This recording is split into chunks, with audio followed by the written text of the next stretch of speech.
Bonjour, nous allons faire l'exercice suivant. Écrire les nombres suivants sans valeur absolue. 8 questions. Tout d'abord, rappelons une définition. On appelle valeur absolue d'un nombre réel x la distance entre x et 0. Elle sera notée de la façon suivante.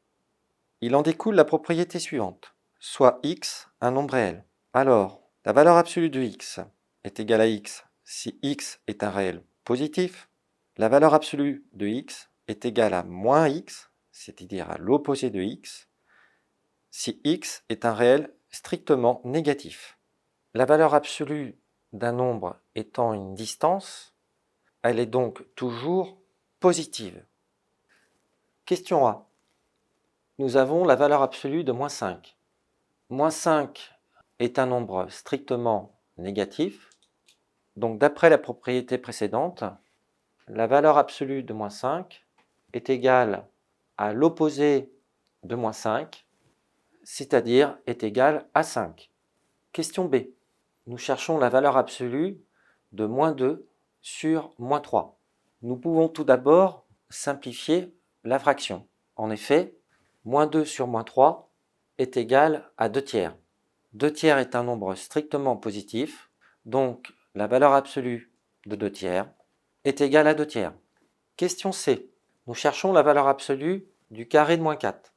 Le carré d'un nombre réel est toujours positif. Ainsi, cette valeur absolue est égale au carré de moins 4, qui est égal à 16. Une petite remarque pour cette question C. Vous pouvez remplacer le carré de moins 4 dans la valeur absolue par 16. 16 étant un nombre positif, la valeur absolue de 16 est égale à 16. Question D. Nous cherchons la valeur absolue de l'opposé du carré de 3. Le carré de 3 est égal à 9, donc cette valeur absolue est égale à la valeur absolue de moins 9. Moins 9 est un nombre strictement négatif, et donc la valeur absolue de moins 9 est égale à l'opposé de moins 9, c'est-à-dire à 9.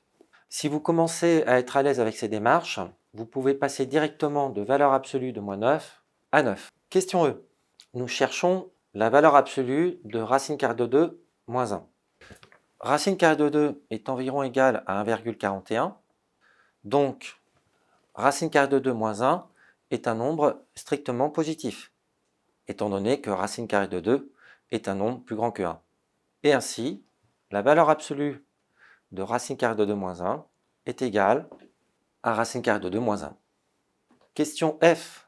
Nous avons la valeur absolue de la différence de 3 et du nombre pi. Le nombre pi est environ égal à 3,14, donc 3 moins pi est un nombre strictement négatif. Ainsi, la valeur absolue de 3 moins pi est égale à l'opposé de la différence de 3 et de pi. Et donc cette valeur absolue est égale à moins 3 plus pi, ou encore pi moins 3. Petit rappel, quand vous avez un moins devant une parenthèse, vous enlevez les parenthèses en prenant les termes opposés. L'opposé de 3 est moins 3, l'opposé de moins pi est plus pi, c'est-à-dire pi. Question G, nous cherchons la valeur absolue de 3 puissance moins 2. Rappel d'une formule sur les puissances. A puissance moins n est égal à l'inverse de A puissance n, c'est-à-dire à 1 sur A puissance n, avec A différent de 0 et n un entier. Ainsi, valeur absolue de 3 puissance moins 2 est égale à 1 sur 3 au carré. 3 au carré est égal à 9, donc cette valeur absolue est égale à la valeur absolue de 1 neuvième. 1 neuvième est un nombre strictement positif, donc cette valeur absolue est égale à 1 neuvième. Dernière question, la question H. Nous avons la valeur absolue de la différence de 1 tiers et de 1 demi. Vous avez deux possibilités.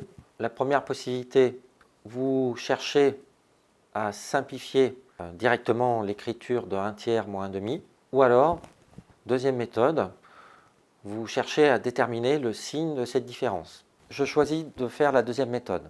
1 tiers est environ égal à 0,33 et 1 demi est égal à 0,5. 1 demi est plus grand que 1 tiers, que vous saviez déjà, car en effet, Si vous avez la moitié du gâteau, vous en avez davantage que un tiers du gâteau. Donc, un tiers moins un demi est un nombre strictement négatif. Et donc, la valeur absolue de la différence de 1 tiers et de 1 demi est égale à l'opposé de cette différence. On supprime les parenthèses. Attention, il y a un signe moins devant. Donc, vous enlevez les parenthèses en prenant les termes opposés. Et donc, cette valeur absolue est égale à moins 1 tiers plus 1 demi, ou encore à 1 demi moins 1 tiers. Nous mettons ces deux fractions au même dénominateur.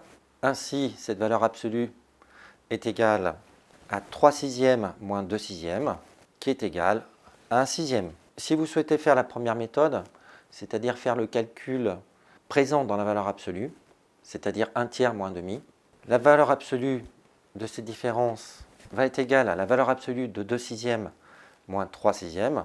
Vous avez mis les deux fractions au même dénominateur, qui est égale à la valeur absolue de moins 1 sixième.